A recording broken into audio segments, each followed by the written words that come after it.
S yang pertama. S pertama sama apa ini? Stop juga. Apa nih stop? Berhenti. Berhenti apa? Hentikan semua kegiatan kalian dulu. Ada yang menulis kan? Ada yang menjalankan pembelajaran. Berhenti dulu. Sudah berhenti? Sudah. Oke. Stop. Apa yang S?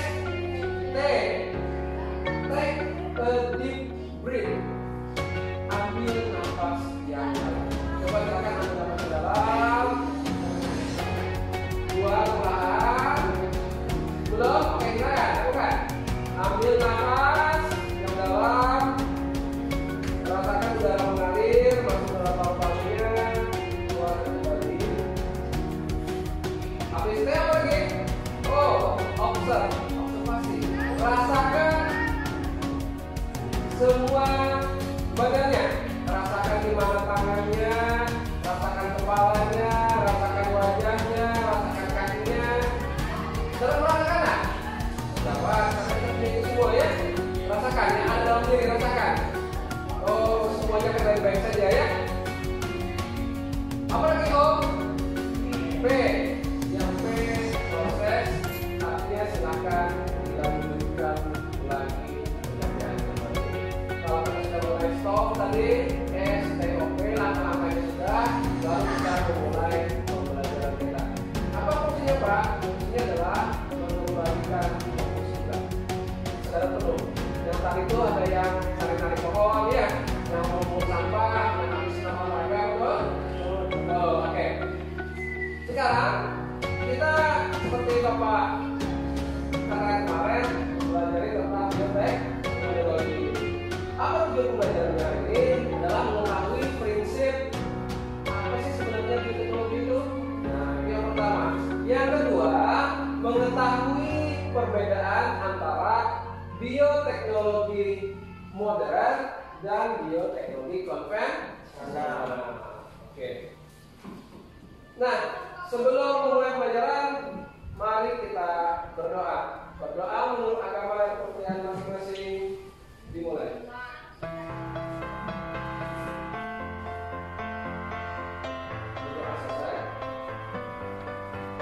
Oke, kelompok dibagi? Silakan kalian diskusikan. Kemarin juga bahasannya sudah ada bahwa minta ke kelompok dan tanggung jawab masing-masing itu semua sama. Ya, jadi setiap orang dalam setiap kelompok itu sama-sama bertanggung jawab terhadap kelompoknya. Silakan berdiskusi satu sama dengan yang lain. Kalau ada yang kurang paham, silakan tanyakan kawannya. Kalau ada yang mengganjal, boleh ditanyakan dengan Bapak. Kira-kira di sini ya.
Saya mikir tapi itu akan menjelaskan tentang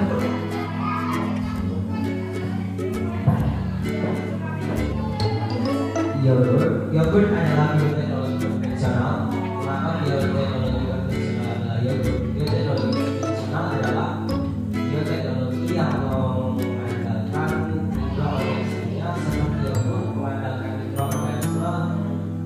mikroorganisme yang ada yang terkandung dalam yogurt adalah bakteri, Lactobacillus burgdorferi dan Streptococcus pneumoniae. Kedua bakteri tersebut dicampur kepada susu yang seimbang, lalu disimpan selama kurang lebih 5 jam pada suhu 45 derajat Celcius. Dan kalau pembukaan tersebut itu akan turun selama menjadi 4,0 sebagai akibat dari kegiatan bakteri asam laktat. Selanjutnya susu akan didinginkan dan akan diberikan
tangan lo.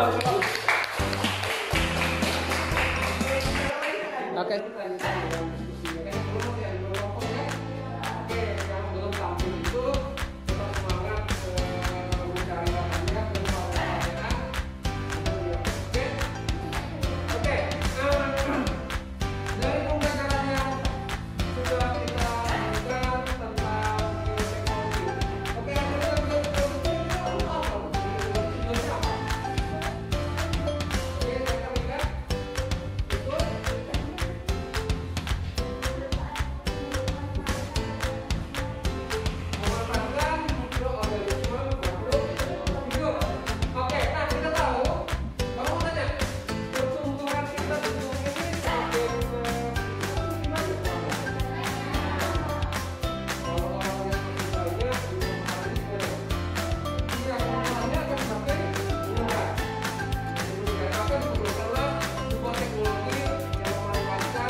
kerjasama, benar nggak kerjasama?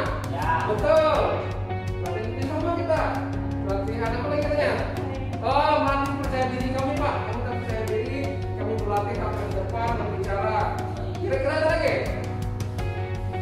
Iya, jadi hari ini kita selain belajar tentang apa itu bioteknologi, bioteknologi modern, bioteknologi konvensional, contoh-contohnya, kita juga berlatih beretika dalam berdiskusi. Ketika kamu berbicara di depan, kita gimana di sini?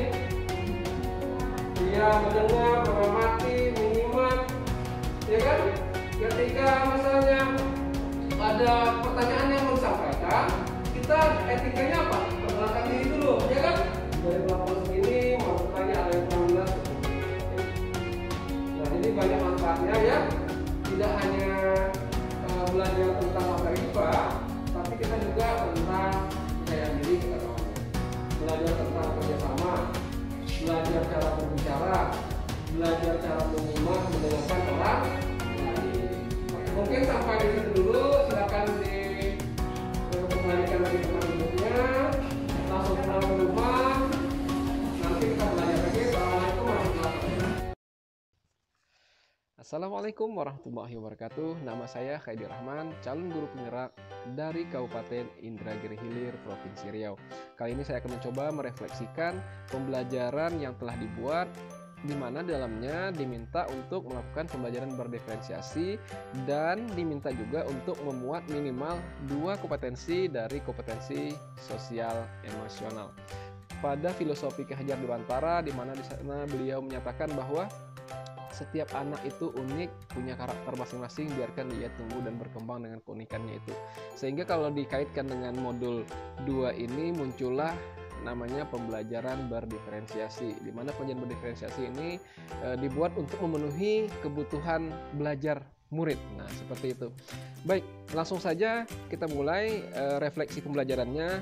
Kita mulai dari yang pertama tentang persiapannya. Nah, pada tahap persiapan, jujur saja kita pertama bingung juga untuk membuat bagaimana sih sebenarnya membuat atau merancang RPP, di mana di sana harus terkandung ada diferensiasinya, ada KSE-nya atau sosial emosionalnya. Setelah berbincang-bincang dengan pendamping, berdiskusi dengan fasilitator dan pencerahan dari instruktur maupun membaca dari modul, akhirnya kita sedikit terbuka yang sebenarnya para pendidik mungkin terkadang sudah melaksanakannya. RPP yang dibuat sebenarnya adalah keputusan yang masuk akal, artinya tidak harus memaksakan suatu keadaan atau misalnya memaksakan kelima-lima kompetensi harus masuk ke dalam materi yang akan kita ajarkan. Artinya kita harus memikirkan kompetensi-kompetensi mana yang sesuai dengan materi kita. Juga dalam berdiferensiasi tidak bisa kita harus paksakan semua karakteristik anak kita penuhi, tapi kita mampu memetakan anak mana saja, oh yang ini seperti ini minatnya, seperti ini kesiapan belajarnya. Nah, seperti itu. Baik, pada kesempatan kali ini saya mencoba merancang di mana diferensiasinya ketika belajar pembelajaran materinya adalah bioteknologi pada kelas 9. Jadi di sana diferensiasinya saya mengambil pemetaannya pada minat anak. Di mana kita tanyakan minat anak apa dalam aplikasi bioteknologi. Nah, anak bebas memilih, nanti akan menjelaskan bioteknologi aplikasinya entah pembuatan tempe, tapai, nata de coco, atau pembuatan yogurt seperti itu. Lanjut pada tahap pelaksanaan. Nah, pada tahap pelaksanaan ini sesuai perencanaan yang sudah dibuat tadi, maka pertemuan sebelum saya melaksanakan pembelajaran berdiferensiasi dengan memasukkan kompetensi sosial emosional, kita sudah berdiskusi dengan anak, memberikan materi apa saja yang akan dibahas untuk pertemuan selanjutnya, membagi kelompoknya, dan sedikit memberi gambaran tentang bioteknologi itu seperti apa. Ketika itu pembelajarannya dilaksanakan di hari Sabtu, dan sebagian anak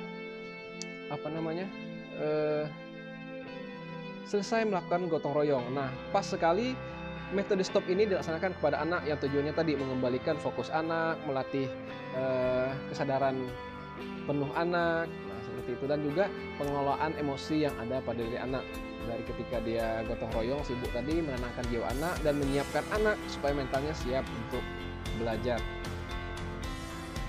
Nah, dalam tahap pembelajaran ini juga sebenarnya tidak hanya materi, kita juga melakukan teknik diskusi, di mana teknik diskusi ini diajarkan anak cara berbicara, melatih kepercayaan diri, mendengarkan pendapat orang lain, menyampaikan pendapat, dan di sini juga ditanamkan tentang salah satu kompetensi sosial emosional, yaitu cara berempati. Misalnya, bagaimana sih pendapat orang lain? Nah, seperti itu, bagaimana merasakan perasaan yang ada di depan misalnya, atau cara berkomunikasi yang membuat orang tidak tersinggung, seperti itu. Untuk pembelajarannya lumayan berjalan lancar, namun mungkin kalau ditanyakan perbaikan-perbaikannya, lebih kepada sebenarnya kalau saya pribadi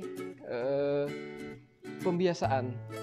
Kalau dipikir efisiensi, memang sebenarnya kalau efisiensi untuk mencapai target tujuan pembelajarannya mudah saja, guru dengan metode ceramah langsung menyampaikan kepada murid.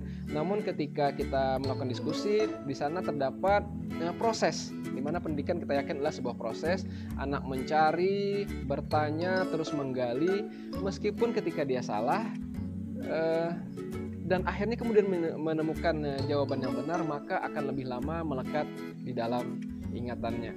Begitu juga untuk murid perlu pembiasaan. Kalau selama ini pembelajaran dilakukan oleh guru, di mana guru menjadi pusat dalam pembelajaran itu, sekarang kita berusaha dimulai dari sekarang, saat ini juga guru melatih kalau pembelajaran hanya sebagai fasilitator, sebagai manajer dalam kelas, dan murid di sana adalah sebagai pusat dari pembelajaran itu sendiri. Sekian, terima kasih. Assalamualaikum warahmatullahi wabarakatuh.